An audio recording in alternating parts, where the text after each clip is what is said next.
The controversial government bill to overhaul Canadian broadcasting laws to regulate streaming services has passed the final hurdle in the Senate and is expected to become law Thursday evening. After years of discussion and debate, literally, the Senate gave its final approval Thursday to Bill C-11, also known as the Online Streaming Act. It's expected to receive royal assent later Thursday, according to a spokesperson for Senator Mark Gold, the government's representative in the Senate. The bill makes changes to Canada's Broadcasting Act. Legislation requires streaming services such as Netflix and Spotify to pay to support Canadian media content like music and TV shows. It also requires the platforms that promote Canadian content. Specifically, the bill says online undertakings shall clearly promote and recommend Canadian programming in both official languages as well as in Indigenous languages. The changes give the Canadian CRTC, Canada's broadcast regulator, broad powers over digital media companies, including the ability to impose financial penalties for violations of the Act. The government says the bill is necessary to impose the same regulations and requirements in place for traditional broadcasters on online media platforms. Right now, broadcasters are required to spend at least 30% of their revenue on supporting Canadian content. Online streaming has changed how we create, discover, and consume our culture, and it's time we updated our system to reflect that. A government news release on the bill says. The Conservatives have slammed the bill as an attack on freedom of expression, which it is.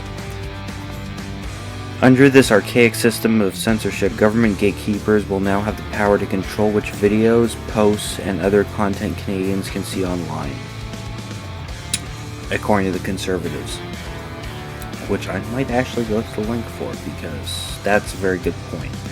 The public debate has been contentious, with supporters saying the bill will boost Canadian media and alt sector, while critics warn that the bill could over-regulate the internet, which is exactly what it's designed to do. Internet companies affected by legislation have also criticized C-11, which they should do to a degree, especially if they're being responsible in the first place, which I think technically most of them are. If TikTok were required to promote content as certified as CanCon by the CRTC, it would give an unfair advantage on our platform to well-resourced and established media voices, at the expense of independent and emerging digital creators. It would give an unfair advantage on our platform to well-resourced and established media voices at the expense of independent and emerging digital creators. That's a very important sentence in this. Google, YouTube's parent company, launched a public campaign against the legislation, saying it would negatively affect users' experience on the platform, which it will. Or at least if it doesn't, I'd be surprised. Heritage Minister Pablo Rodriguez, C-11's sponsor, has dismissed much of the criticism of the bill from the Conservatives and tech companies, describing it as inaccurate. Well, could you prove it's inaccurate? The bill's journey through Parliament has been difficult. Rodriguez tabled the legislation in the House of Commons in February 2022. Nearly a year later, the Senate sent C-11 back to the House of Commons with amendments. The House accepted most of the amendments, but rejected others. One of the most contentious points of debate is whether C-11 would apply to user-generated content, such as podcasts and online videos. The government has insisted that the legislation is not intended to regulate independent content creators. That doesn't mean it won't. That doesn't say it won't. It says it's intended not to. It's not intended to. I highly doubt that's not going to happen. Vortex just messaged me saying, "Rip the Canadian content creators." Yep. One of the Senate's amendments would have added protections for some types of user-generated content like comedy acts and instructional videos. The House rejected that amendment, arguing that it could create loopholes for streaming giants. One of the Senate's amendments would have added protections for some type of user-generated content.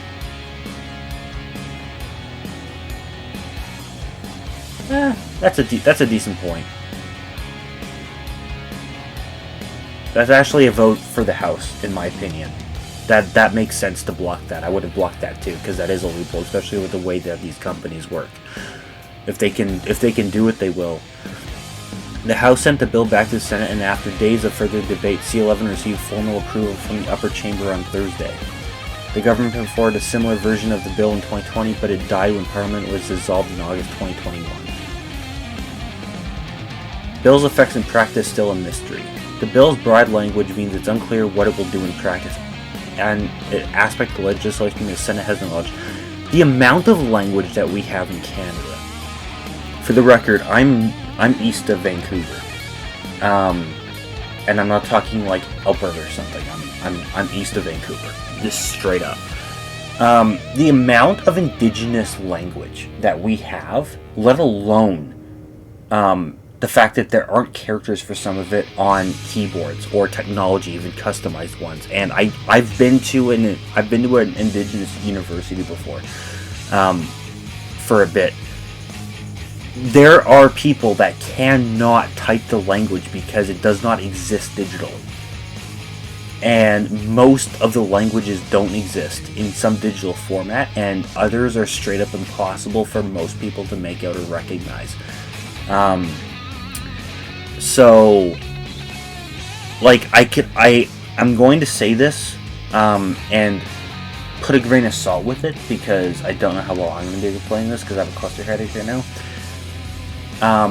If you take Spanish, and you take the symbols that are in Spanish, I don't know if there's a question mark or an exclamation mark or whatever in Spanish, or at least what we identify as, because obviously I don't believe it's one in that language, but there's question marks in, I don't know about in general, but at least in the most common, at least in one of, I think, the three, I might just be getting the communities mixed up, but in, as far as I know, assuming that there's one, I'm going to put it under one umbrella just for the sake of clarifying it and simplifying it.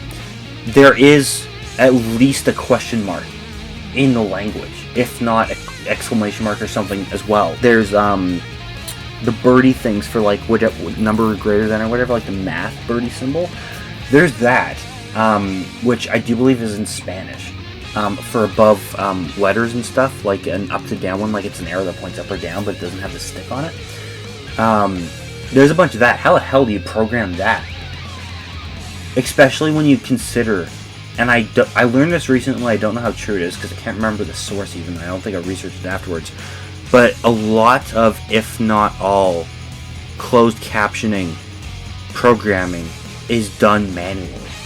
Someone's paid to, type it all out. How the fuck would you do that if it's not digital?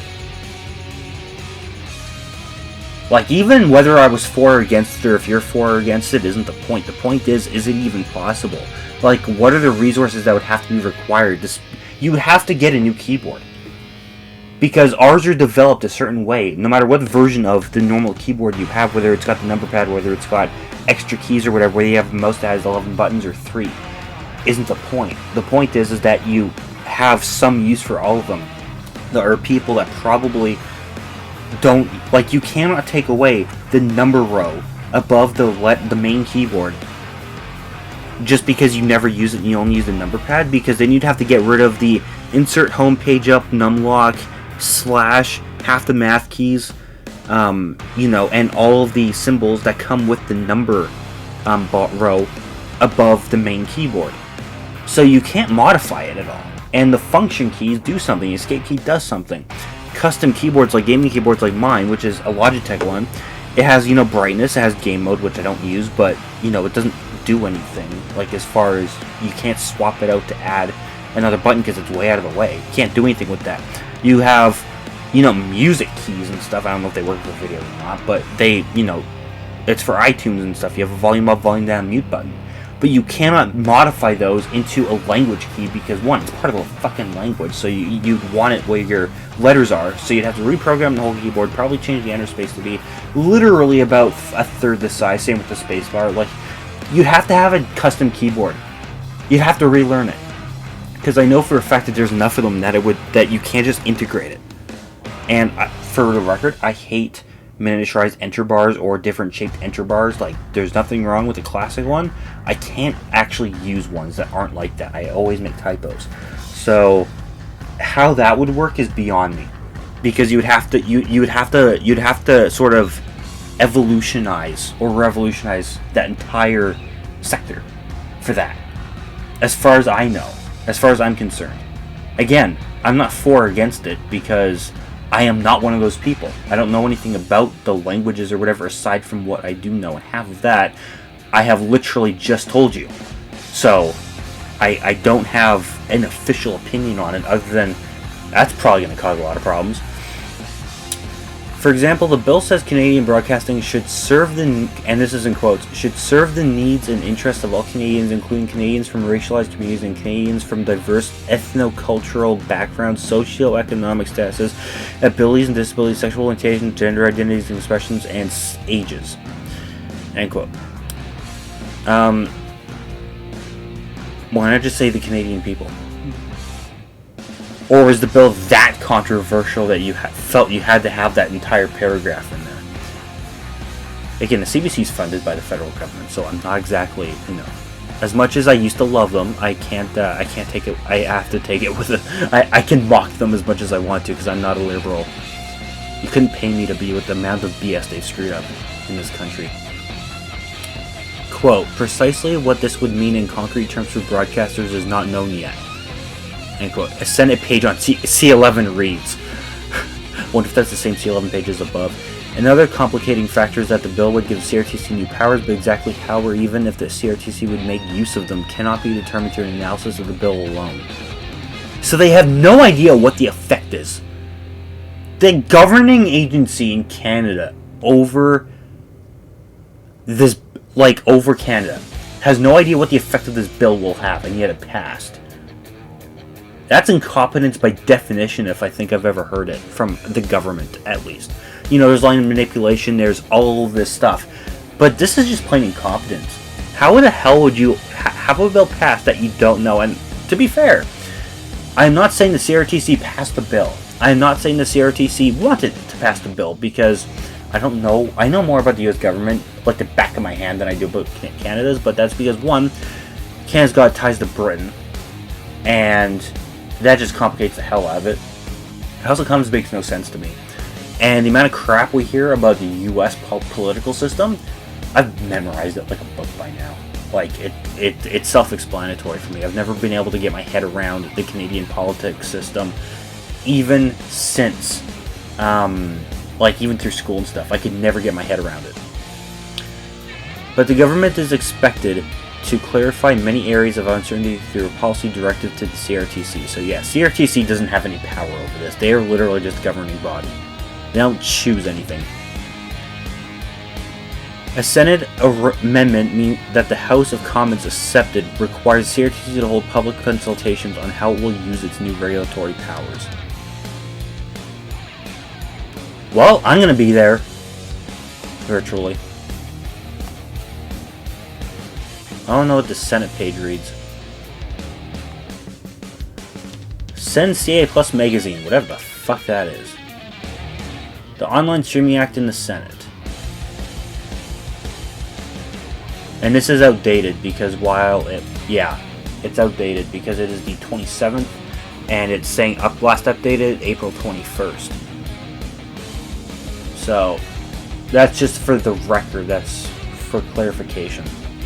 So I'm going to upload this, because I know Vortex is going to want to see it. At least it'll be a fast one, hopefully.